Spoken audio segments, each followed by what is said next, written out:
Hi, everyone. This is Britt, and welcome back to From Pain Point to On Point. And today we're going to have a really interesting conversation. I know we're going to have an interesting conversation because I have my friend Philip here, and he's just got so many good theories and insights. I'm really excited to have you here, Philip, and I'm really excited to talk to you today.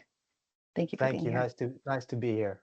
Yeah, this is good. This is going to be good. I think and we were talking about this before we started recording, but I think one of the things that makes you such an interesting person to talk to about motivation, individual motivation, and sales screen and gamification is because you have held a bunch of different roles in your career.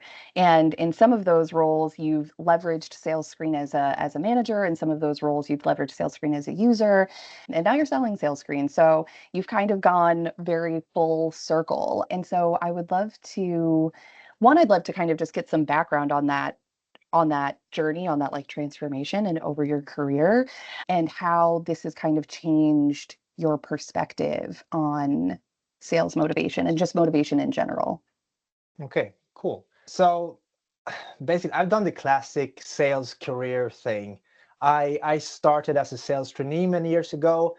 Then I became an account manager, an account executive, a team lead, and then eventually a country manager of a Swedish startup hyper growth company. Um, so I've been in different roles, and as you said, I've used gamification and sales screen specifically over the years and in different parts. And I used to say, my mother, she's a doctor in psychology. My father is a businessman. So I was born to do this, basically. Wow. I'm really interested in the topic we're going to talk about today, motivation, because I Oh do my believe that gosh. the individual drivers is key to perform as an individual. And if you as a manager succeed to tap into those individual team players' internal motivation and align them with your corporate business goals, man, you're set for success. Yeah. So yeah, that's a bit about my background. And you asked me how my view on this topic has developed over the Yeah. years.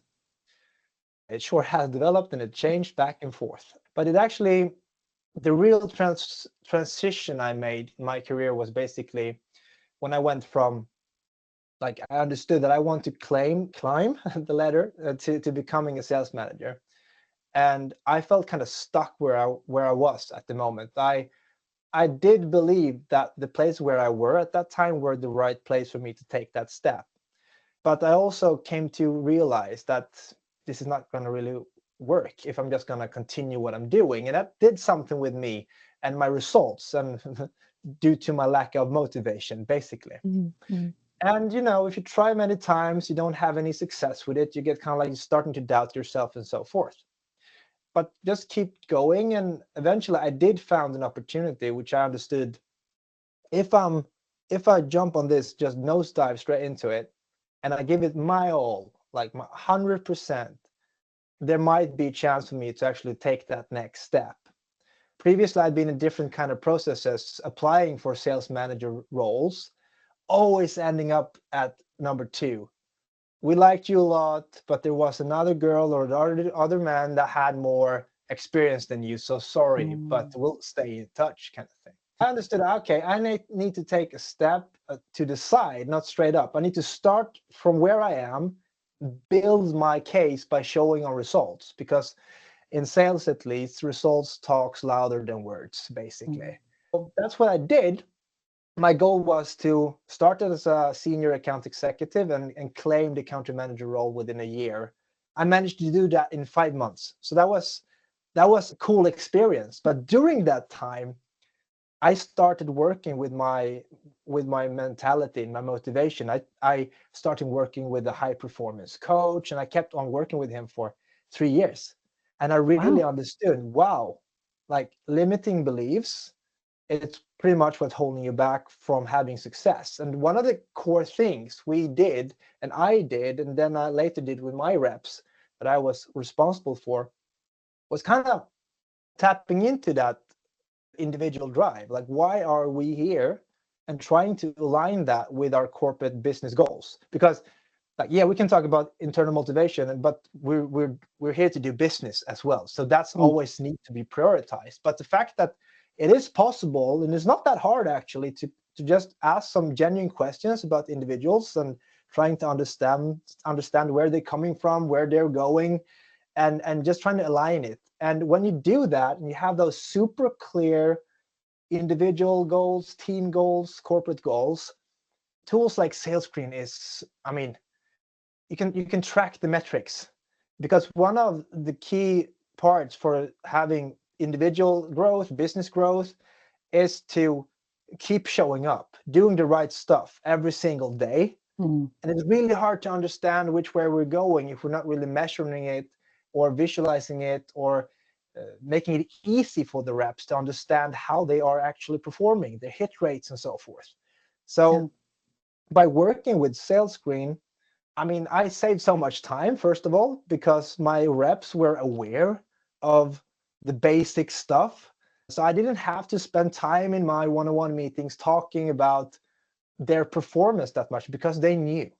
We could instead focus on solving problems, or talking about stuff that was value creating for both of us. So that's my kind of how it shifted for me, and I understood the importance of motivation and how you can use these kind of tools to boost that journey and get results even faster.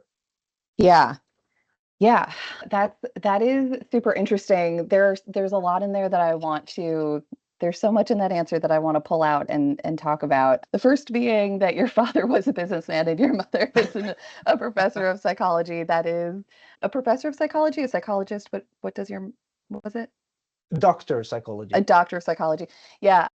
There's no other career path you could have taken other than being a salesperson. This is the perfect. No. Yeah. The perfect mesh. I feel like even just knowing that about you, Philip, has unlocked so much. I'm like, I have such a more colored picture of who you are as a person now. I hope that's a good thing. It is. It's a great thing, Philip. It's a great thing. But there are a couple of really interesting things that you said in that, and I kind of want to pull some of them out. So one of the things being, I think there's motivation is so layered, right? Like it's such a layered thing, because there's internal motivation, but even if you are somebody that is motivated internally, like you kind of, we talk about intrinsic versus extrinsic motivation, and what those differences are, and how people that are intrinsically motivated are people that just, they want to do a good job because they want to do a good job, versus extrinsically motivated people are like, they want to do a good job because they want everybody else to see that they've done a good job and they want to have the accolades, right? Both of them are perfectly, like, we love all types of motivation. We're not, no judgment here. But it is kind of like everybody really is kind of like a mix of the both, right? Because I think what you were saying before was you were having such a hard time being motivated, but it almost kind of sounded a little bit like the environment itself was not allowing you to tap into what you needed to tap into in order to be successful. And so that was why you ended up having to shift. And then also I think, I mean, like, thanks mom, but like having the ability to like recognize that, one, you needed to, you wanted to get a coach to kind of like help you think through, like, how do I get rid of these limiting beliefs? And I think even limiting belief, this episode is going to turn into a psychology episode, but even just like calling in the limiting beliefs and tying that to, because we talk about that a lot too, where we talk about the power of suggestion in SalesScreen all the time. And you brought it up with the visualization element of SalesScreen and being able to see your numbers, being able to see your metrics, being able to see your progress. And I think that a big limiting belief that salespeople have on teams that are not using tools like SalesScreen or any type of like dashboarding tool or anything like that, is that, like, you don't know how you're supposed to be performing if you don't have kind of like the benchmark, or if you don't have the ability to see what other people are doing. And that can really instill this like limiting belief of like, well, I'm never going to be able to make that. I'm never going to be able to hit that number. I'm never going to be able to hit that target. I'm never going to reach that revenue goal. And I think that's such an interesting element to bring up. And I think is something that can be solved through tools like SalesScreen, through gamification, through creating an environment in which we are thinking about individual motivation and really trying to like hone in on it and tap into it for the best results, which, like, obviously you you are like a success story for that and being able to do that, which I think is And cool. and I mean, what I found during my first year as a leader was more like my role is not to tell people what to do, basically. It's to create that environment where people feel safe, where they feel like they are allowed to try new stuff, figure out stuff by their own, like, but being in a safe environment. But don't forget, we still need to perform, right? But to create that environment is key, because if we are only focusing on the KPIs without like creating the right environment for them to thrive, guess what? It's not going to happen. Yeah. Yeah, So it's totally. so important. It's so important. And just like sales surround is one thing. Culture is another huge thing. How we recognize behaviors is one thing. How we train people, how we teach people to be structured, how we prioritize, how we communicate. There's a lot of stuff to being a high performing individual within sales, but the numbers gives us some kind of suggestion. Where do we need to start digging to get better? It's like our Yeah. mirror. Yeah. Yeah, we say that we talk a lot about this too in SalesScreen, which is that like, for the most part, you kind of don't really need to motivate your top performers. Like your top performers are always going to perform really well. So it's kind of like they kind of have everything within them that they need in order to move ahead. It's the rest of your team, that middle and bottom performer section, which is like 70% of your team or so, that need exactly what you're talking about, which is like they need this environment, like and I also think it's funny because when I had Lewis on the podcast and we were chatting, we were talking about how like people kind of just like fall into sales. Like this is just one of those careers where like you kind of just find yourself in it. There are people that grow up and are like, I want to be I want to do this. But like for the most part, it's one of those entry level jobs that just kind of builds on itself. And and I think like ultimately what that means is that you've got people within the sales pool that are just naturally really adept at this role. They get it. They know people, they have the drive, they have the motivation, they want to hit the targets, they have everything within them. And those are the people that do really well. Those are the people that are top performers. They're on the stage at sales kickoff, they're closing the biggest deals of the company, that type of stuff, right? And then you have like a really, really, really large chunk of people that kind of fell into this. They're people, like they like chatting, they like having a yap, and maybe it's a product that they really stand by, and that's the thing that drives them too. But for those for those individuals, which is the majority of salespeople, like it's so important to develop that environment. It's so important to create an environment in which, like you said, it's not necessarily about telling you what to do, but more about showing you, up leveling your skills, showing you how you can do it, being able to be really adept at your numbers and like figuring out where to start, where to hone in and build up. And I think that's something that a lot of teams can forget. I think a lot of teams kind of are just like, and I don't, this goes across all teams, not just sales teams, but sometimes you just get really focused on the goal. Sometimes you just get really focused on the goal. You get really, really honed in on that target. You're really honed in on that final number. And then you forget the 90%, like you've got that like little 10% of a goal, but then you forget that 90% of everything else that you need to do in order to get there. And that's not just activities or whatever. That's building the environment, right? Yeah, and that's the part of the coach. I mean, creating the Mhm. environment is part of diagnostics, like what needs to be fixed for this to work.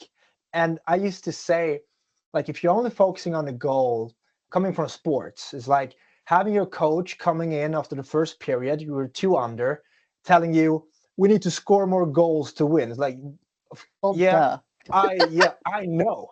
That gives me nothing. But it's more Yeah. about digging into those, like the structure, the skill set, the mindset. How do we actually need to improve short term to get to the long term goal? So I totally agree. Yeah. Yeah. As as somebody that managed a team and as somebody that is very invested in individual motivation and creating that environment and all of those great things. As a manager, how do you approach digging into each salesperson on your team and kind of determining what their motivation style is, and then, and more importantly, determining what strategies do you use in order to motivate that individual person? Yeah, How does that that's normally good. work? That's a good question. Of course, it depends on how big team you have and so Mm, on. But basically, my belief is that just be human, be curious for real. Sit down, have a chat, ask those questions like how come you come to work every day? Like what are your goals? What are your ambitions? And try to have that genuine talk mm, and seek to understand. And I don't think there's a one-way script to do that. It's more about get the conversation going, gain that trust, be honest, dare to be vulnerable as a manager yourself, to show that this is a safe space and I'm here to help you. I'm not here to get you in a way. yeah. Yeah. Because if you manage to establish that first step, like that's the foundation of your relation with this individual, the rest will be much easier.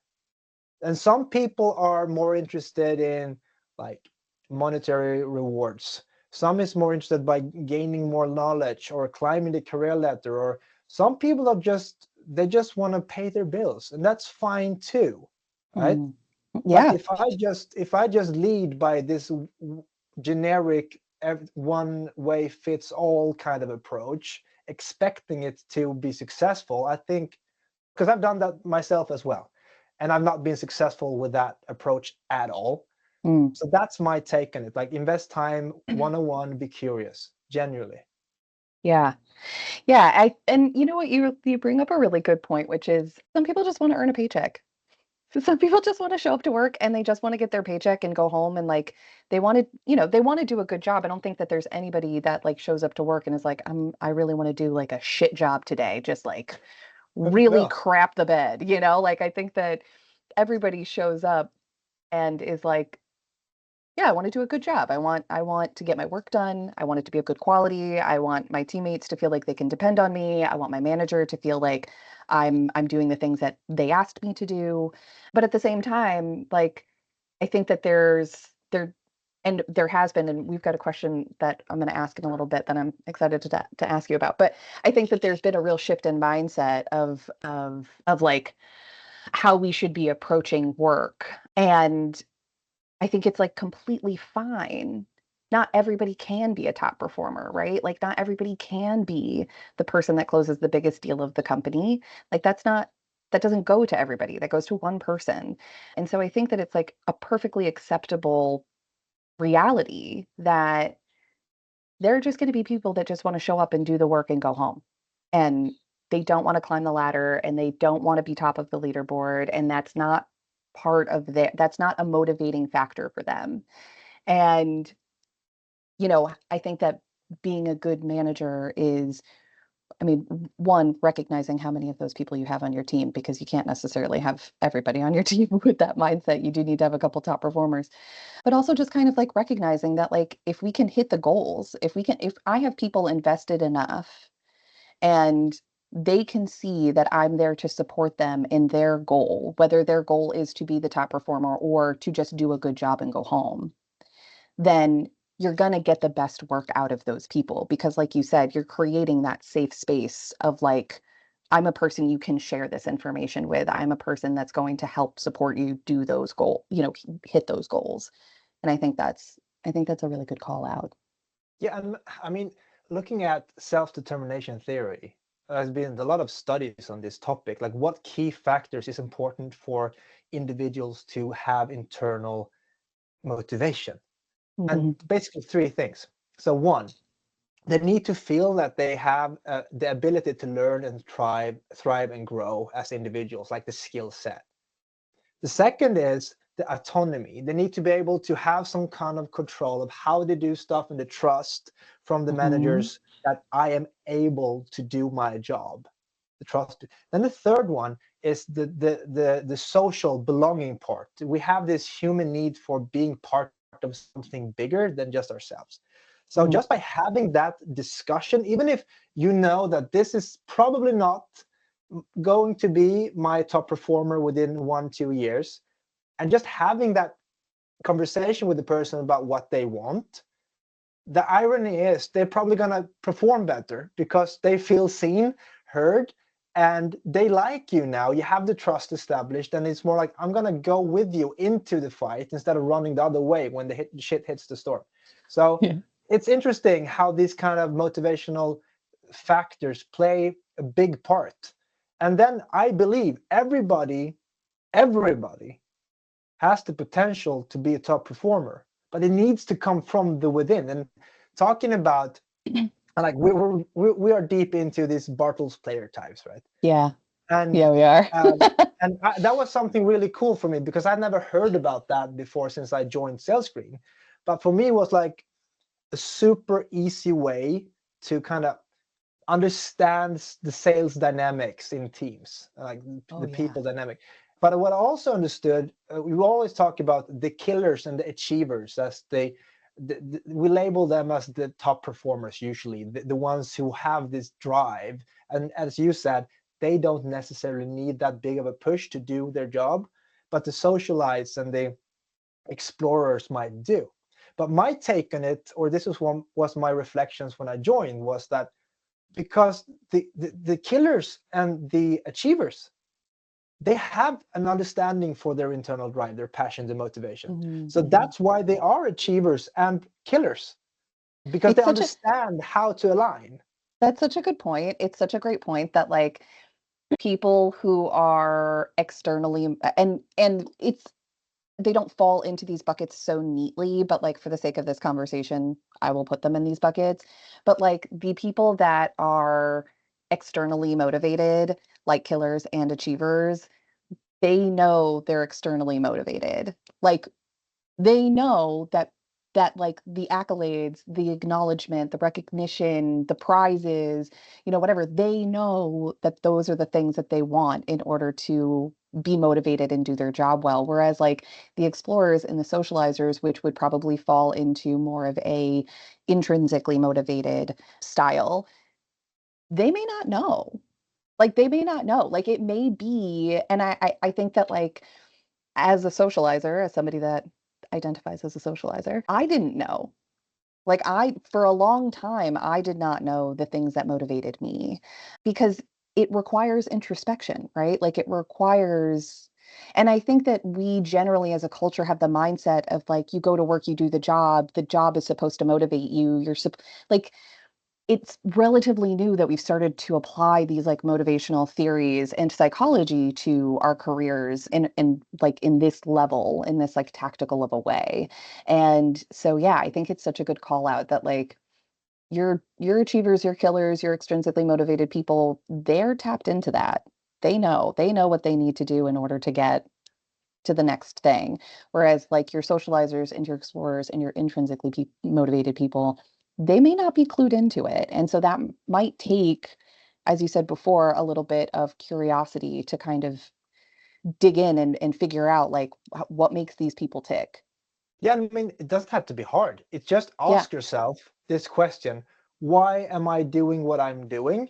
Hmm. Followed up by asking yourself why 5 times again. And Yes. when you can't answer with a new answer to your why, that's what motivates you. That's how Hmm. easy it is. Hmm. Yeah. I mean, it's interesting because the five whys is a selling technique as well. So like just flipping that back around on yourself and figuring I want to do it. I mean, I feel like I know what motivates me, but I still want to do it. I still want to do the exercise. That's funny. Yeah, I think that those are all really great points. And I love that you talk about sales managers and how there really does need to be a need to be curious. I feel like that's something that it gets really easy to kind of just get into the flow of things. It becomes really easy to get into the flow of work, and having one-on-ones where you're just talking about numbers, you're just talking about accounts, you're not really digging into that person and learning more about that person. And I think that it sounds maybe I think that maybe for some of like our old school salespeople, it might sound a little soft, but I think this really is kind of like the new wave of the new wave of sales, definitely. I feel like sales has really evolved, but this is just the new way that we all approach working nowadays, I think, which is important. Yeah, and I mean we are different, right? I had some reps in my team that was much older than I was. Mm, That when I was sitting down, we're gonna have a one-on-one. They first expect like I'm in trouble, right?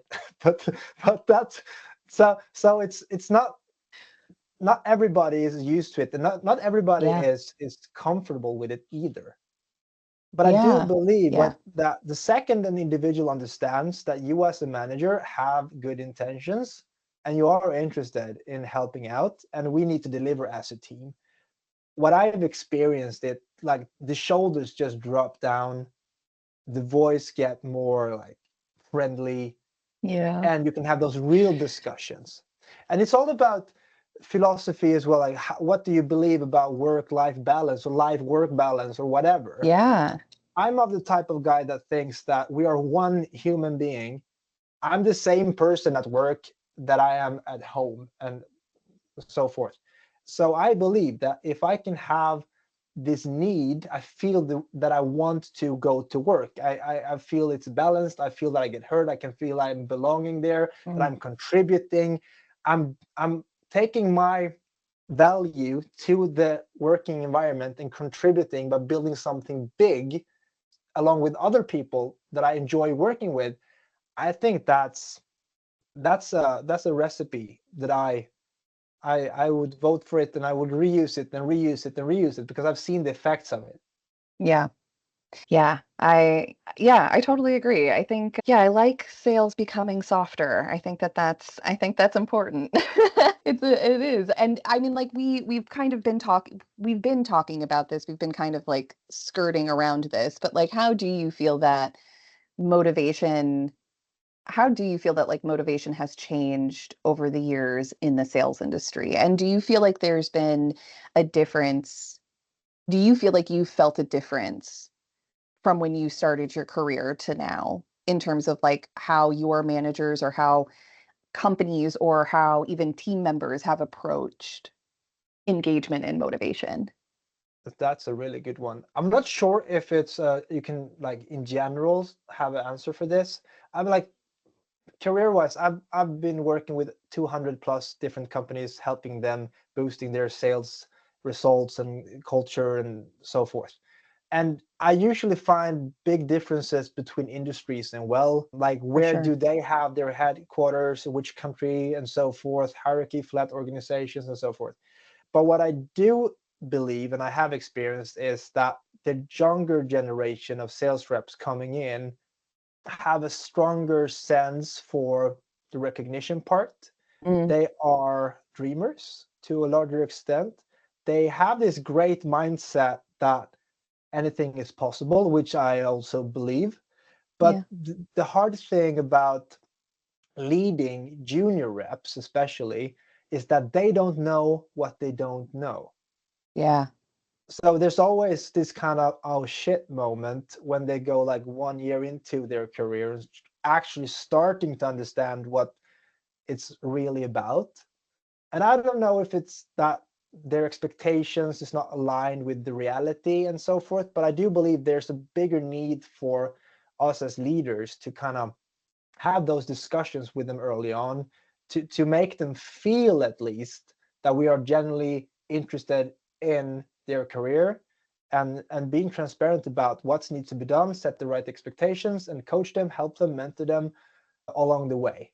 If that's a change from how it has been before, I don't know. I mean, I'm not that old, but that's what I I've wasn't seen with trying to make a dig at your age, Phil. it's okay to ask about ages in the Nordics, so it's fine. It's fine. It's not Oh very yeah, nobody. yeah. Okay, good. But so yeah, I need to respect as well. I've not been in the game for so long that I can say there's been a big change the past Mm. 20 years. But that's my experience, at least working as a leader in the Nordics. Yeah, I think it's a really good point too that it's like, these like we were saying before, it's, these kids get into sales and they get into entry level sales and, they're eager and they're hungry and they have a lot of motivation and energy already. But those those entry-level sales positions are the sales positions in which they literally are just treated like cogs in the machine, right? Where it's like you're in the call center, you're an SDR, like you're really boots on the ground, and it's all about volume. It's all about like how much can you do in the shortest amount of time.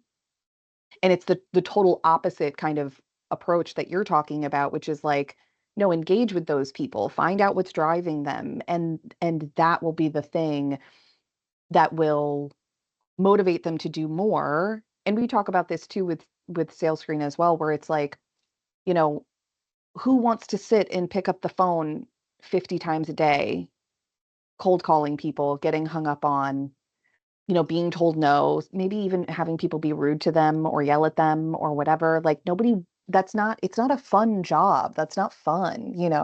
Why would anybody want to do that? And I think that a lot of people, and a lot of people that think in this old school mindset would be like, well, it's for the paycheck. You do anything for the paycheck. And it's like, sure, But my point is, I do still believe that we need to do that grind work, right? sure, yeah, I still believe, but I do believe, and I've seen and I've experienced that if you have a bigger purpose, a bigger commitment to the commitment itself than just the paycheck, that like means like, okay, when you get the paycheck, what are you going to use it for? Like, what are you going to do? What's yeah, your like, then it becomes, instead I'm going to lift the phone 50 times this morning to get a paycheck, it becomes I'm going to do that same work, but because I have a plan for something bigger that's more motivating for me. So, and to be fair, as a new sales rep, what you do have is, as you said, the energy, the passion, the drive, yeah, but you don't necessarily have the quality, or you don't have the sure. quality because you haven't done it before. So sales is, I used to say, sales is the result, like there's equation for it. It's like quantity times quality equals results, Hmm. right? So if you have zero quality, and you have super quantity, it will be zero anyway. But if you have some kind of quality, but super activities quantity, the results will be there. But as you get older, or not necessarily older, but more experienced, Hmm. usually what happens is that your experience levels goes up, so the quality levels goes up. So you Yeah, don't have to do the same number of activities to get the same results. But that's where I find it interesting, because if you were about to do the same number of activities with an increased quality, sorry, that's where the magic happens. And that's what happened to me, as I told you, when I did the shift from hmm, sales rep becoming a manager. That's what was different. I understood, like, okay, but like the obstacle is the way. Yeah, everybody thinks that's boring, right? yeah, So yeah, what if I just do it anyway? I still thought it was boring, but I did it with a better quality, and my sales results just went through the roof, and I get noticed and I get the promotion. yeah, So it's, if you just think about that and kind of like, it's kind of easy. And there's like, the reason why it's easy is because everybody hates those cold calls. But if yeah. you kind of get comfortable with doing them, like making it fun, that's Hmm. a competitive advantage that you will see the effects of doing that. So pro tip, do the calls. Yeah. Have gamification, make it fun, do the calls, Done. Mic drop. watch the quantity and quality go up. Yeah.